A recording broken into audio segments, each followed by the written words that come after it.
Hi, everyone, and thank you for attending this event sponsored by the Society of Professional Journalists New England chapter. My name is Ashanti Blaze Hopkins, and I'm here tonight with Walter Robinson. Walter is an investigative reporter serving as editor-at-large at the Boston Globe, where he has worked as a reporter and editor for 34 years. Walter Robinson has also served as the Globe city editor, metro editor, White House correspondent, and foreign correspondent, so all the hats, really. He has reported for the Globe from 48 states and more than 30 countries. However, he is best known for his time as editor of the Globe Spotlight team, where he led a Pulitzer Prize-winning investigation that uncovered decades of sexual abuse within the Catholic Church.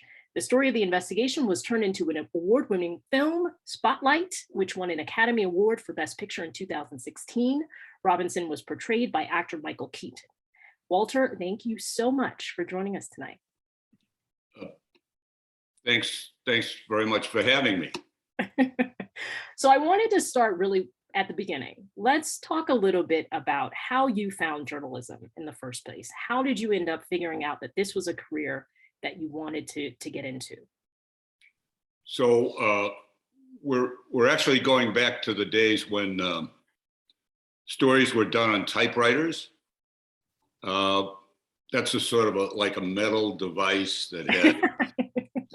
And I remember when the Globe shifted from typewriters to computers, they brought in IBM Selectric typewriters for 6 months or so because everybody was so used to pounding the keys, and you can't do that on a. So they had to retrain us. Anyway, you asked a question and I didn't answer it. When I was a kid, I happened to have the good fortune to grow up in a household where politics and the press coverage of it was always a subject for discussion at dinner. And I was, like my parents and my siblings, really interested in what was going on. And I happened to have a newspaper route when I was about 9 or 10 years old. And I had this back then, pretty much everybody got their news from newspapers, and I'd get my bundle of papers at 5:30 in the morning, and I had a pair of wire cutters to snip the bundle open. And before I thought about delivering the papers, I sat there under the streetlight and kind of read the news, and I felt like I'm the first person in my town that knows what's going on, and. So as much as I'd like to think I got into journalism because I was bad at math, I really, from a young age, was really interested in the news and how it was produced. So I kind of gravitated naturally to that. I want to actually point out the fact that you were born and raised in Boston, and then were able to have a very illustrious career all in Boston, which I think at this time and age, it's completely unheard of. Tell me about being able to work for the Globe. I know you started there in 1972 as a reporter intern. What was that like for you to be able to stay at home, be in your hometown, and be able to work for the hometown paper? Well, I think back then, the vast majority of the people in the Globe newsroom talked like me. And I'd say nowadays, a relatively small percentage of the people actually are from Boston, because people come from afar to work in Boston and to live in Boston. And the Globe happens to be still one of the best newspapers in the country. And the gap has actually widened in recent years between the haves and the have-nots in journalism. So there aren't a lot of major metro dailies that are doing well. The Globe is. But to get to your question again, I think, I mean, the Globe, if I had been in Cleveland, I'm not sure I would have stayed there. But I happened to be in Boston, which is a great city. I was brought up in a suburb of Boston. I went to school here. And the Globe, for all the time that I worked for it, was a great place to work because back then, you know, we had a joke. We had one set of presses to print the paper and one set to print the money. And so it didn't matter that it wasn't as big as the New York Times. The fact is, if you worked for the Globe and you were good as a reporter, you could pretty much go anywhere and do anything. You could travel the world. You could, as I did, I spent 7 years in our Washington bureau. It was just a great place to work.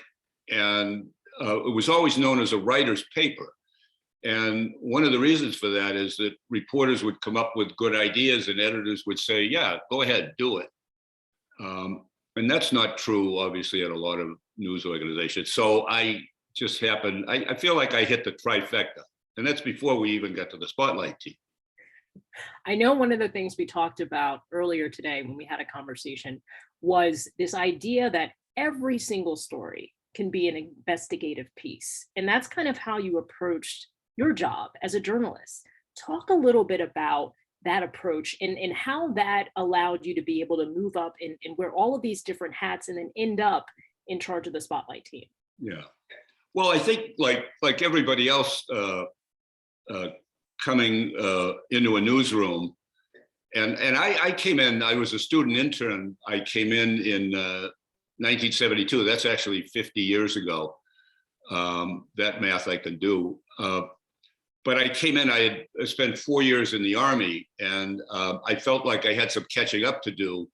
And so I learned early on, I mean, something that I think pretty much all of us know is that when an editor gives you an assignment, the editor really doesn't know much about the story. And I mean no disrespect to editors, I've been one. And so when you approach a story, if the editor says, cover this because it's about X, if you come back and give him a story that's about X, you haven't done your reporting. And every time you get assigned a story, particularly when you're a new reporter and they're giving you not the page one, not the stories they think will be on page one or on the Metro front, they're giving you little stories that run inside the paper. So I always felt that if it's worth covering, there's got to be something really important behind the story we're told about.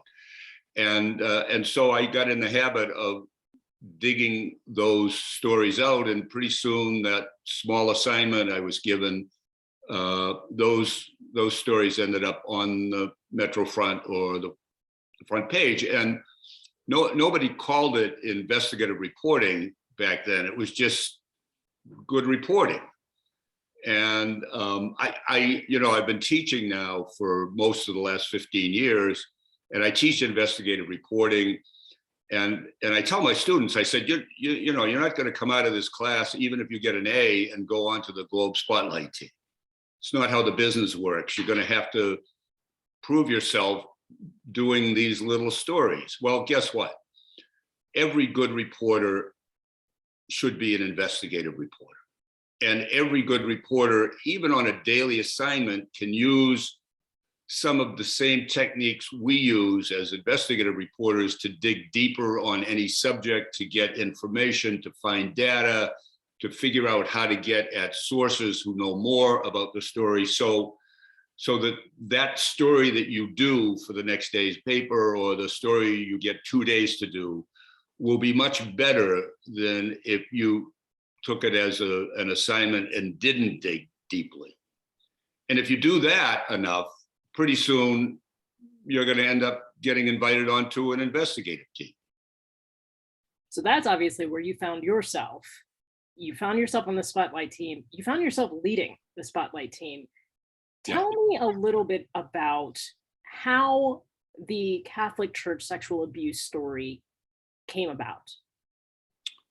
Well, I have to say it might not have come about at all if we didn't all of a sudden get an editor, a new editor, Marty Barron, who was the first editor of the Globe who didn't come up through the Globe system.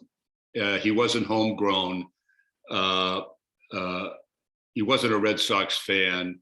He didn't know much about Boston, but he did know news. And Marty is the best argument you could make for the benefit of having a fresh pair of eyes in charge of a news organization. Because on his very first day as editor in 2001, he asked about a column that had run in the Globe, the Sunday Globe, the day before, about one priest who had been accused of sexually abusing over 80 victims. And there were lawsuits against him. And the judge in the case had sealed the church's personnel records that had been turned over. And the columnist, Eileen McNamara, wrote in her column, "The truth may never be known." And that was like catnip for Marty. And in his very first news meeting, he said, "Our job is to find the truth. So how do we do this? Should we make a court motion to get the records unsealed," which we did. And then later that same day, he called me and Ben Bradley Jr. into his office and asked the Spotlight team to investigate the church, which was, I swallowed hard, and it's a new boss. I said, "Sure, we'll do that." And so that's how we got started on it. I know we talked about how it can be difficult to hold institutions that are in such high regard to us to account. And that's exactly what you all had to do on the Spotlight team for this particular story. How was that? How hard was that to kind of chip away at in order to get the story? Yeah, it was actually very difficult. The church, as you know,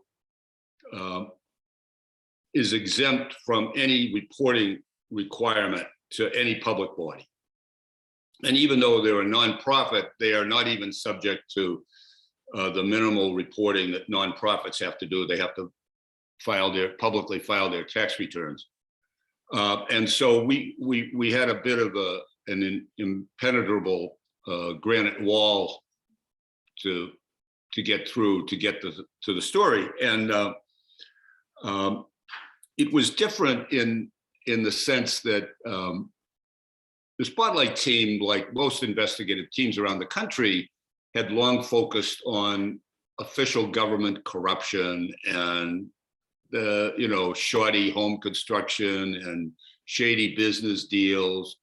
And we had scores of files that we could have investigated in any of these areas, but we didn't have anything on the Catholic Church. And one of the reasons we didn't have anything, and one, I think, the principal lesson we learned from reporting on this, is that we in the press have never done a very good job of holding accountable iconic institutions like the church, because we just presume they do only good, and they often get a pass for various reasons, and the Catholic Church surely did in Boston and everywhere else. And the lesson we learned, obviously, is that these institutions are also run by fallible human beings, in the case of the Catholic Church, all men, and that they deserve as much scrutiny as the political institutions that we usually train our eyes on. When you started to dig and you started to find out more and more about what was happening and what was going on, what types of conversations were happening amongst the Spotlight team, amongst your editors, the executive editor, for instance, about how you were going to roll this out? How were you going to package this together? How you were going to tell the story in a way that people could understand the gravity of what was happening? Yeah, that's a good question. And we were, I think it's fair to say, for 2 or 3 months leading up to the publication of our first story in January of 2002, we were of mixed mind as to how best to proceed. We had started out with the assignment to find out what did the bishops and the cardinals know about this one priest, John Gagan, who had been in 6 parishes over 30 years, and he had abused children in every one of those, multiple. I think overall he may have had as many as 400 victims. So we started out, and because we didn't know anything about the subject, we spent the initial time talking to everybody we could think of who knew anything at all about sexual abuse of children, not just within the Catholic Church, but anyone. And we fairly quickly, within a week or so, were told that this one priest, Gagan, was the tip of a very large iceberg, and that the Archdiocese of Boston had managed to cover up the crimes of some large number of other priests. And we thought at the time that meant maybe 10 or 12 priests. And oh my God, this would be far and away the biggest story we had ever encountered. But by the time we got closer to January, we did get a court order that Father Gagan's records would be made public in mid to late January. But we did obtain some of his records that were filed as a motion in the court hearings. But at that point, we already knew that there were over 100 priests just in Boston who had done pretty much the same thing. But we thought the best way into the story was to start out by telling the story about Gagan, which we had in much more granular detail. And so we started, our first 2 days of stories were in great detail about Father Gagan and how much the bishops and cardinals knew, and yet they kept sending him to other parishes.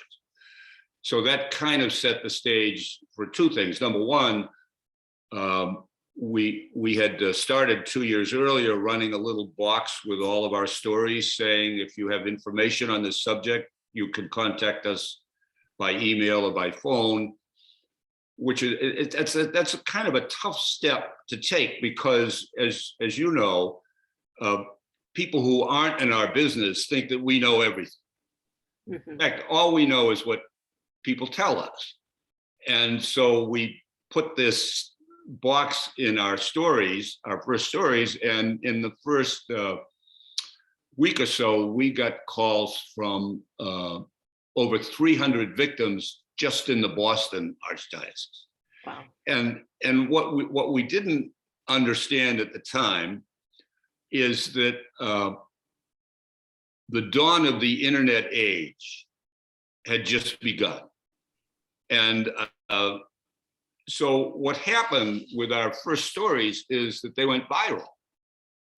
And so we had emails and phone calls from people all around the United States.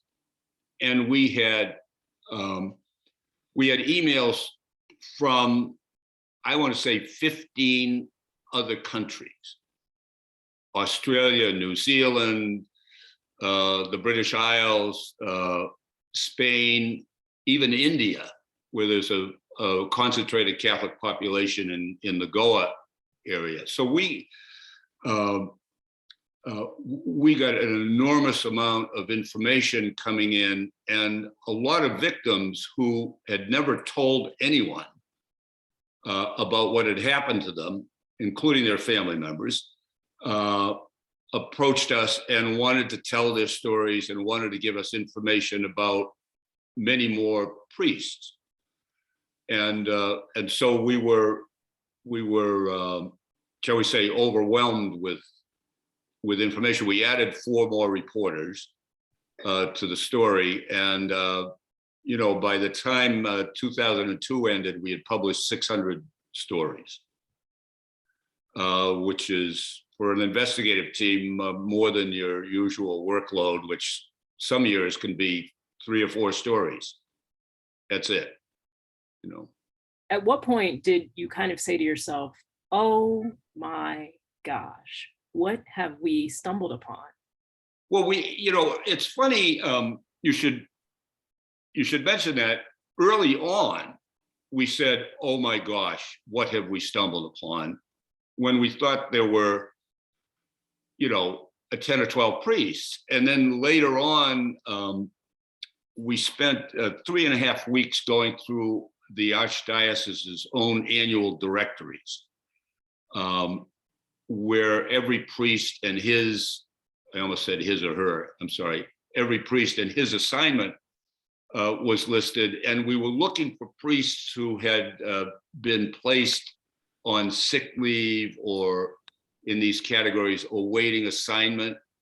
And we knew this was the case with priests who had abused children. So we built our own database of suspect priests, and that number was 87. And that was an oh my God, what have we stumbled upon moment. And then, as I mentioned before we started to publish, we already knew about 100 or more priests. And in, I think the third week in January of 2002, we did a big story that said that the archdiocese had secretly settled claims involving more than 70 priests. And we lowballed that number because we didn't want the archdiocese coming back at us and saying they made it up. The archdiocese said nothing because they knew the number was much higher. And as you may know, by the time we finished in 2003, the state attorney general had a grand jury and got all the records. And they determined that in Boston alone, 250 priests had credibly accused of abusing children. So, and I think the number in the United States that the church acknowledges now is close to 8,000, but the estimates are that in the United States, probably 12 to 14,000 priests abuse children. I'm sure that this was never what you thought you were going to uncover as you started to get into this, as the executive editor came to you and was like, hey, we need to look into this one priest. Right. Yeah, I think, there's obviously there are lessons in every good story that you uncover. And one of them is, when you see a large rock that nobody's turned over and you turn it over, sometimes you find a really good story. And in this case, we had the combination of a really good editor who saw something that needed to be looked at, and we had an investigative team that at a minimum was interested in making sure we pleased the new boss. And I think we pleased the new boss. I'd say so. A Pulitzer, I think, would please the new boss. So let's talk about lessons learned. Looking back on the work that the Spotlight team did on this particular story, what are things that you learned from that process that you applied later in additional investigations that the team did? And also, what are things that you might have done differently? Well, I think in the case of the church, there's no question but that the Globe and every other news organization in Boston and every news organization in every major city in the country had long been too deferential to the church, too willing to accept the explanations. For instance, there had been scattered cases around the country where priests had been accused of molesting numerous children, and there were questions about what the church knew. And in every one of those cases, including one in Fall River, Massachusetts, the bishops and the cardinals had said, oh, this is one single aberrant priest, and we've taken care of that problem, and we're no worse than any other we're no worse than the Lutherans or the Episcopalians. And people tended not to question that. And I think the lesson that we learned is that you need to question every institution, even the ones that are supposed to be doing good, right?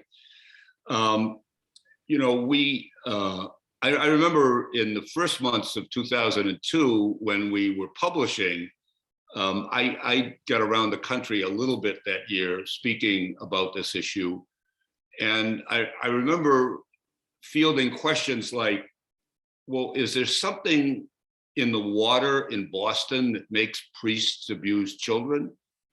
And I would say, no, you don't understand. It's happening here too. It's happening everywhere. And indeed, as it's turned out, every bishop and cardinal was playing from the same script. They were, their goal, and this shows up in all the documents, was to avoid doing harm to the image of the church. So the children didn't matter at all. It was all about keeping it secret, hence the cover-up. So when priests abused kids and word got around in a parish, the priest would disappear. He wouldn't even usually get treatment, but even if he got treatment, they would put him in a new parish and they wouldn't tell anyone. They wouldn't even tell the new pastor. And the priest would, of course, go on and do it again, because this is, quite simply, it's a sickness. It's an illness, and as well as being a crime. And so they didn't, you know, their goal was to keep it secret, and that worked for a long time until the cover-up became news. You know, there was a period of weeks where we wrote a lot about what happened to individual victims. And sometimes you had to avert your eyes because the detail was pretty horrifying.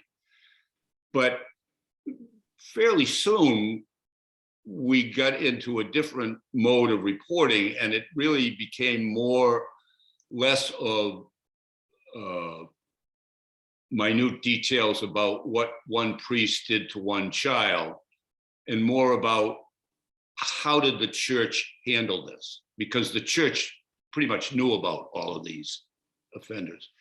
And what was behind their motivation? I remember in early on when we got the Gagan documents in the middle of January of 2002, it was either 10,000 pages or 12,000 pages of his personnel records. And we had them spread out on the floor of the Spotlight team trying to decipher them. We had 10 stories budgeted for the following day.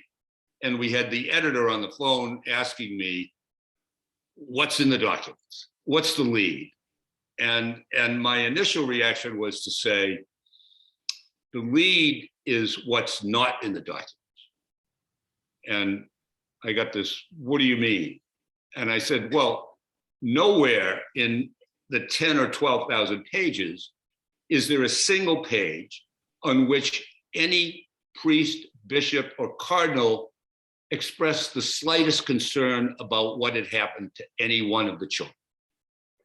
They were not affected at all. And I thought that said as much or more than what was actually in the documents. I lost that argument, and that line, I think, ended up maybe as the 4th or 5th paragraph in our lead story the following day. So the church got away with this for a long time because we didn't give them the same kind of scrutiny. I mean, if the president of the Massachusetts Senate had been engaged in the same behavior, he wouldn't have gotten away with it for 10 minutes, because we really treat skeptically pretty much everything that the politicians say to us. One of the survivors had actually spoken to reporters at the Boston Globe 5 years before Spotlight ended up picking up the story. That's right. Yeah. What does that kind of say too about, you know, we talked about the lack of holding certain institutions to account. What does that kind of say to you about how we as journalists are approaching our jobs, even now? Well, I mean, first of all,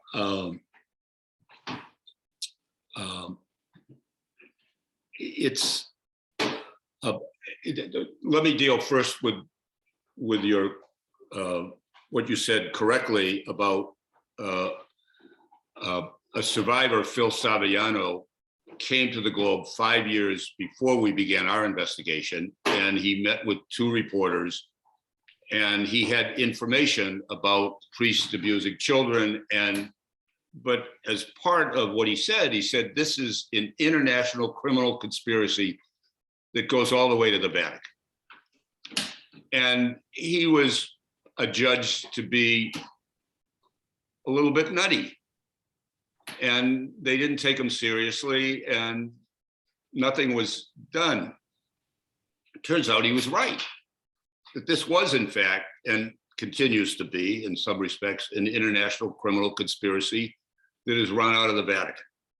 And in fact, we now know that the late Pope John Paul II, now Saint John Paul II, when he was the Archbishop of Krakow in Poland, he engaged in the same kinds of behaviors, moving priests from one parish to another, as did Pope Benedict.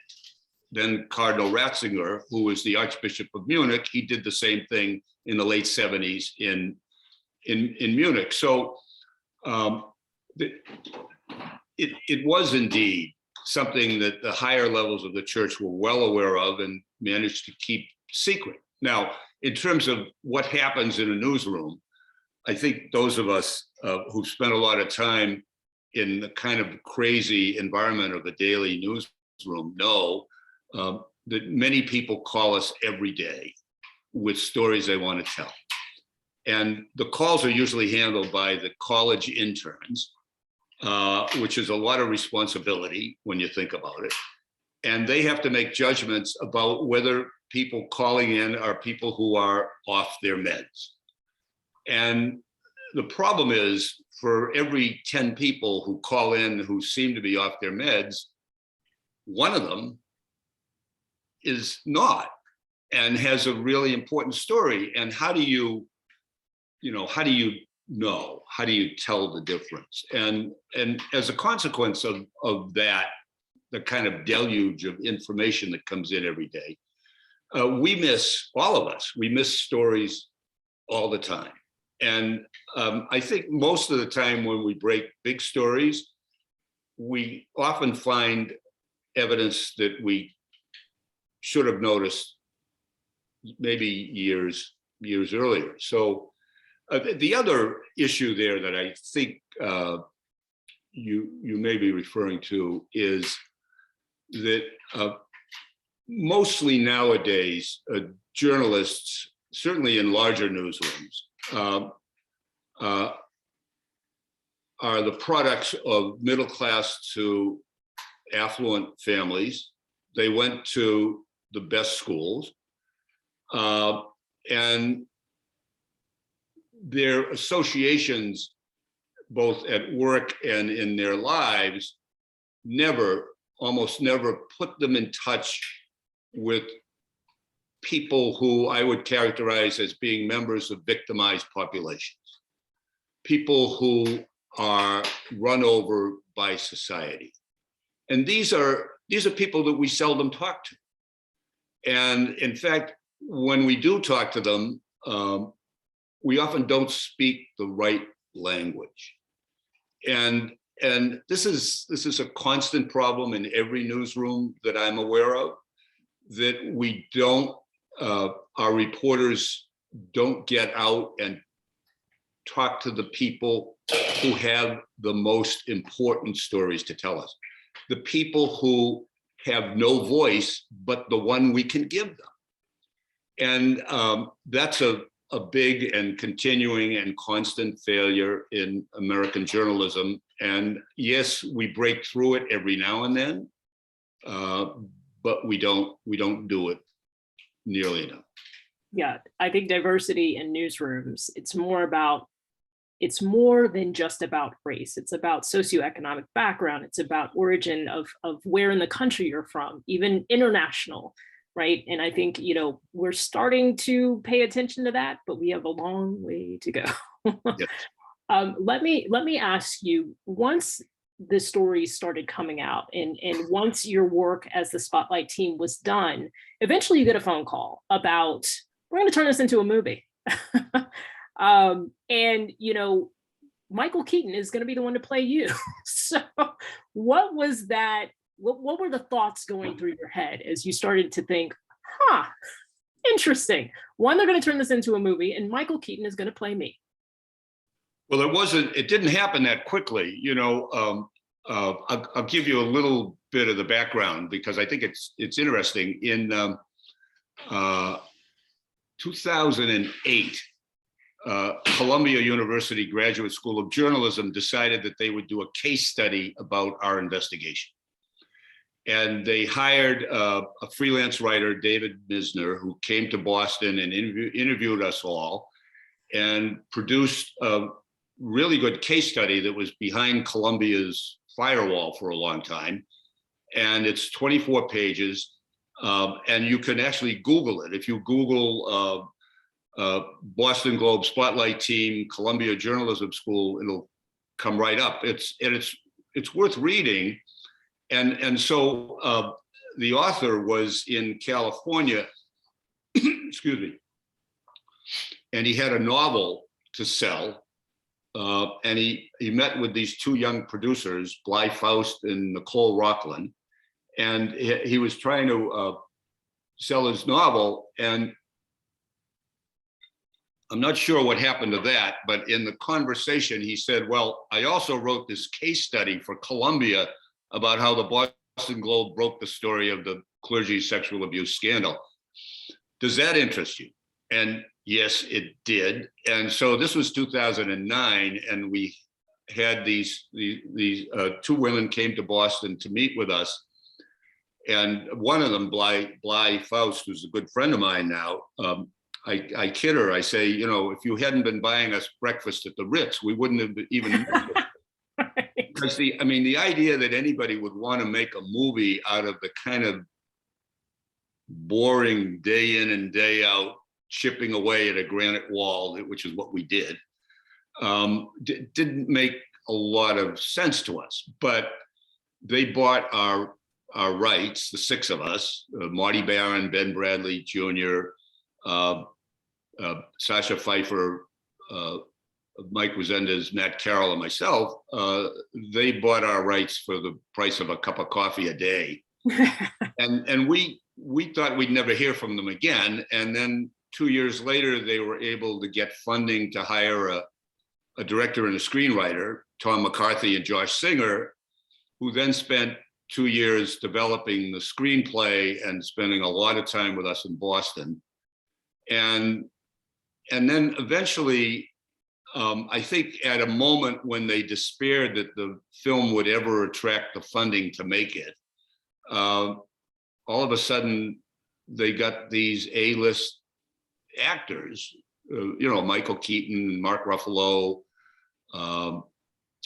and Rachel McAdams, and I'm blanking on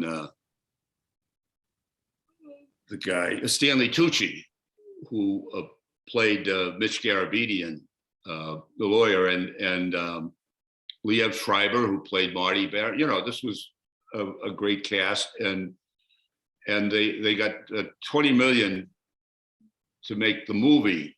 Now, just to put that in perspective, there was another movie based upon another Globe effort called Black Mass about Whitey Bulger, and Johnny Depp, who's been in the news recently, was paid $25 million just for his appearance in that movie. So this movie of ours was a fairly small indie production, right? And so, and then of course, we all found that we were being played by actors who were pretty well established, I would say.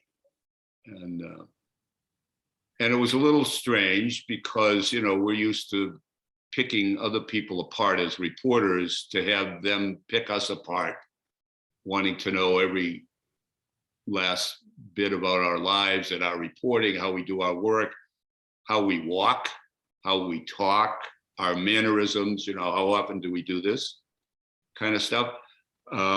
It was a little unnerving. And then, of course, they made the film, and we fully expected it to spend a week in some art house cinema and then go right to video. And as it turned out, it, you know, won the Academy Award for Best Picture and a second one for Best Original Screenplay. Yeah, a little bit better than just the local artsy theater. A little bit better, yeah. When you met Michael Keaton, how weird was that to see him portray you? Because I know that he had spent some time researching any speaking engagements you had done, any you know, television appearances that you had done. So he had now kind of mirrored you, right? Yeah. What was that like? Well, it was a little disconcerting to find out that when I first met him, he had already had my accent down. And because he had spent all this time studying videotapes and audio tapes of various TV and radio appearances I'd made. And then, you know, I remember we sat down for dinner in New York, he and I and Tom McCarthy, the director. And it was an odd meal because I felt like every time I picked my fork up, he was like watching me, you know, that kind of thing. And I mean, it was a clear case of identity theft. Right? And I said to him at one point, I said, you know, if you robbed a bank, the police would arrest me. And I mean, they were that good. All of them were really that good at really sort of getting into the heads of the people they portrayed. So you obviously thought, yeah, he's nailed me 100%. What did your wife think? Because that's really what's important. Like, what did she think about the portrayal? She and most of our friends, you know, came out of the movie theaters scratching their heads saying, boy, he really got you. So my only objection is they picked one of the few actors in Hollywood who has less hair than I have. Don't tell him I said that. Okay. It'll say just between the two of us. Yeah. I want to ask you a bit about what you're doing now. I know that you are working with a nonprofit news media outlet, and I want you to talk a little bit about that and about the importance of local media and funding local media and making sure that it's sustainable for our democracy. Yeah, I spent my life working in the so-called for-profit sector. And as we now know, the for-profit sector, most news organizations make no profit at all. In fact, regrettably, most of them feel they have to keep cutting staff in order to avoid losing money. So there's been, I think, a bit of a rebirth in American journalism in the last decade, and that is the success of many nonprofit news startups. And I'm involved as a board member on one, the New Bedford Light. We're just celebrating our first anniversary. We've raised over $1.5 million. We have a newsroom of between 7 and 9 people already, and we're still hiring. And we're making a difference in a community of 95,000 people that hasn't had any substantive journalism done in maybe a decade. And there's just a lot to do, and we're starting to chip away at it. And people, and I think we all understand this better now, that in an age of misinformation, disinformation, and all that, our democracy is not healthy when we don't have a free press and a free and robust press. And we don't have that. We have too many ghost newspapers, like the Gannett paper that purports to cover New Bedford. And as a consequence of that, the public participation is down, voting is down, public awareness is down, civic awareness is down. The quality of people seeking office at the local level is down. The level of corruption is up. And these are all bad things for the success of our democracy. And particularly at the local level, we have a way to fix that. And the way to fix it is to engage a community in supporting nonprofit journalism. And in New Bedford, people are doing that. They're writing checks. They spend a lot of time on our website. They appreciate the fact that they know more now about what's going on in their community, and they're willing to support it. And philanthropists who used to think that, you know, writing a check to the local hospital or the local art museum was what they should do, now understand the public good of nonprofit journalism and are willing increasingly to support that. So that's a really, it's a really good, to me, a really good sign. And, you know, I've in the last several years, I've told my students, you know, if you're looking for a job and you want a job at an organization that's likely to be around a while, maybe you should look in the nonprofit area, because I think that's where the future is. I was just going to ask you that. Do you think, obviously we have a ton of news deserts across this country where, you know, we have a lot of communities, and many of them are communities of color, who are just not getting the attention that they need from any news media outlets, you know, because of resources, because of, you know, funding, because of ghost ownerships. Do you think that this nonprofit model is something that could be duplicated in news deserts across the country that could make sure that these communities are better informed? Yeah, I'd like to think that's the case. I mean, I think there are, there's a great University of North Carolina study on this. It's probably 3 years old now, but at the time found that there are 200 counties in the United States that don't have a single newspaper, not even a weekly. And those, of course, are disproportionately located in poor, non-white areas in the country, many of them in the South.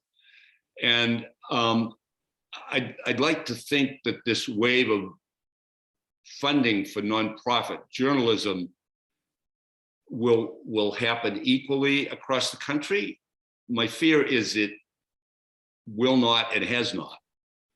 And I think for funding organizations, foundations that are supporting this, the Institute for Nonprofit News, which exists in large part to help these fledgling nonprofits build a sustainable business model. They're all beginning to focus in on the more desperate need in underserved parts of the country. Gotcha. I do want to pay attention to the chat. Bella Ramirez has dropped in a few questions that she wanted to ask you, so I want to leave time for that a little bit. One of the things she asked you is, are there any non-journalistic jobs you took on that helped shape your journalistic career? If so, what were they and how did they shape your career? Non-journalistic. Well, I've been a journalist my whole life. I did happen to spend in the late 1960s, I spent 4 years in the Army, including a year in Vietnam. I was an oxymoron. I was an intelligence officer, And I probably learned something about assessing the validity of information. You know, I mean, I think the job forced me to think, which is sometimes you think when you're working in a daily newsroom, it's a luxury we don't have time for, you know. So other than that, I can't point to anything other than the paper route I had when I was 9 or 10. Which is still really in news, right? Still in news, yeah. Yes. Another question, and if I'm mispronouncing your name, I apologize profusely.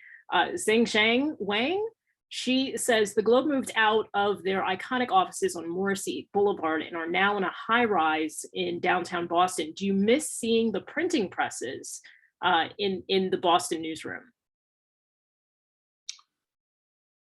Yeah, except when they shake the building.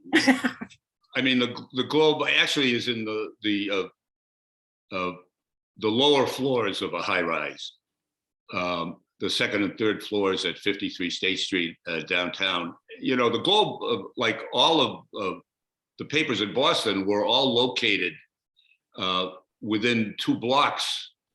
This is back until the 1950s when the Globe built this plant on Morrissey Boulevard in Dorchester. I'd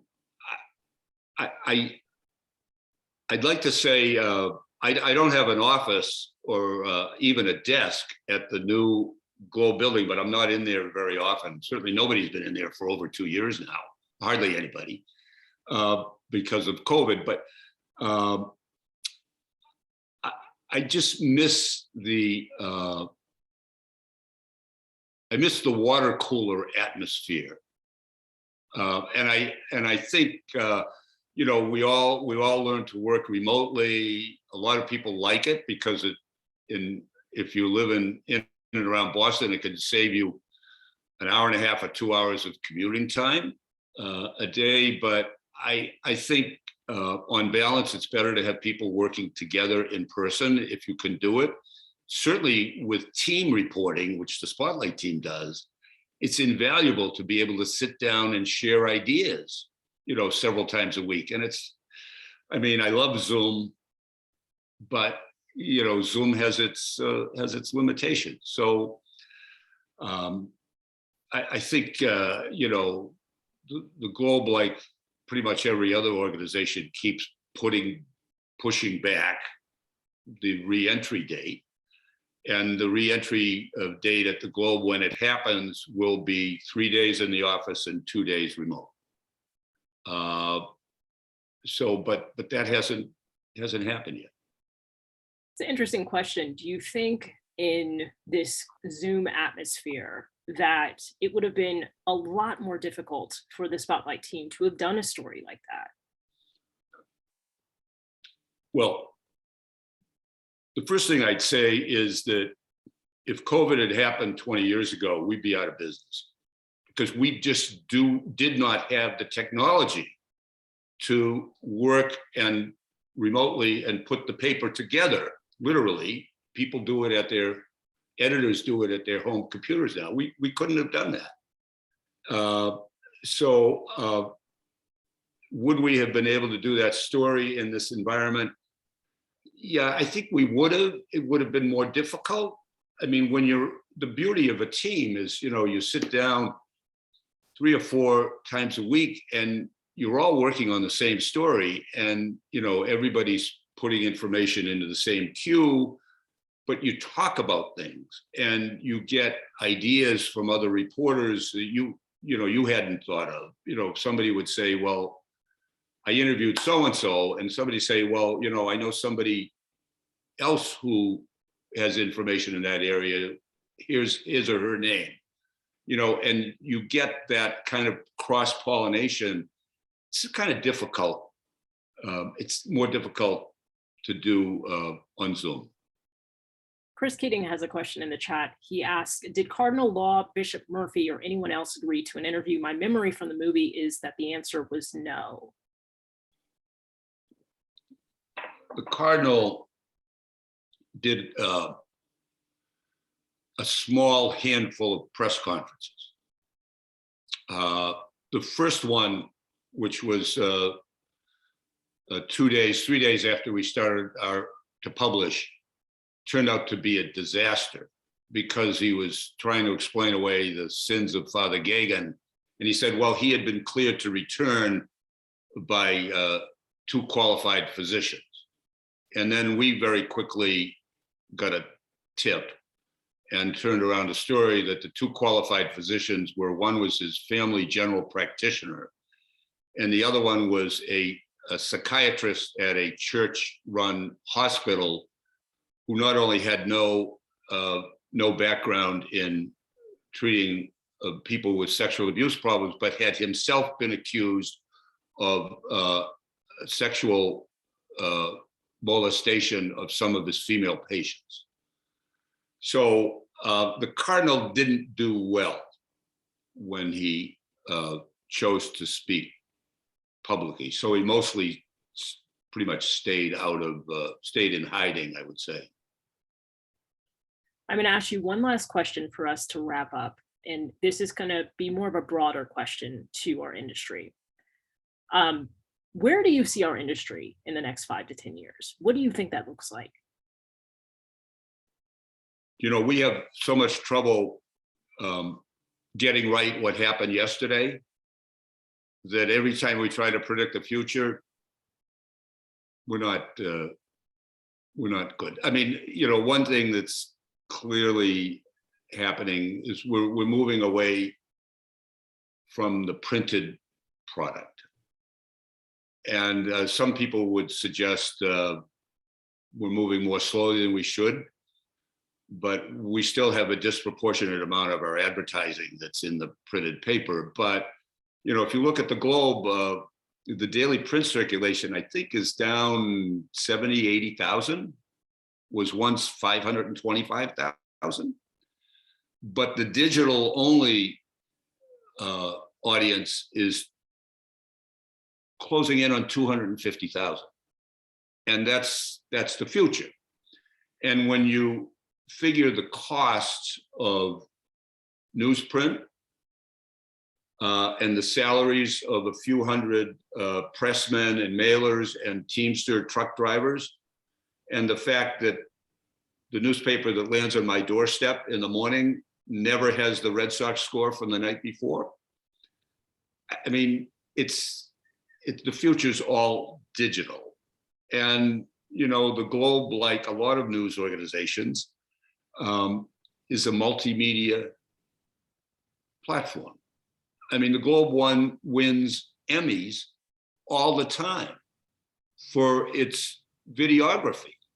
I mean, it's spectacular. The podcasts, you know, so we're a much different business. I hope it's sustainable, but it really depends upon getting people to understand how important it is to know what's going on around them. And unfortunately, there's a big chunk of our population, and I'm not talking ideologically, but there's a big chunk of our population that could care less about what's going on in their communities.